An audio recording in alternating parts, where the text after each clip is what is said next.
বজ্র আঁটুনি ফসকা গেল, প্রশ্নের মুখে সরকারি হোমের নিরাপত্তা। মেদিনীপুর বারাসাতের পর এবারে পার্ক স্ট্রিটের একটি হোম থেকে পালালেন 16 জন আবাসিক। হাওড়া স্টেশন থেকে উদ্ধার 8 জন আবাসিক ও এক শিশু। বাকিদের খোঁজ এখনো পায়নি পুলিশ।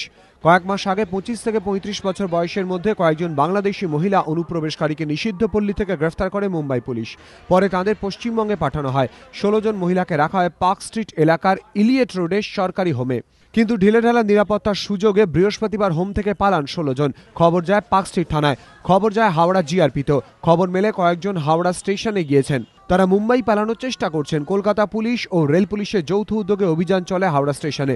21 নম্বর প্ল্যাটফর্মে গীতাঞ্জলি এক্সপ্রেস থেকে 8 মহিলাকে উদ্ধার করা হয়। তাদের সঙ্গে একটি শিশুও ছিল। তাদের অভিযোগ, হোমে খাবারে অত্যন্ত নিম্নমান, প্রতিবাদ করলেই জুটছে অত্যাচার।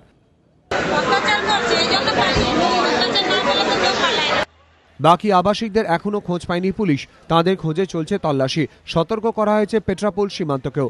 শুক্রবার হোম কর্তৃপক্ষের সঙ্গে যোগাযোগ করার চেষ্টা করা হলেও সংবাদ মাধ্যমে প্রবেশাধিকার ছিল না।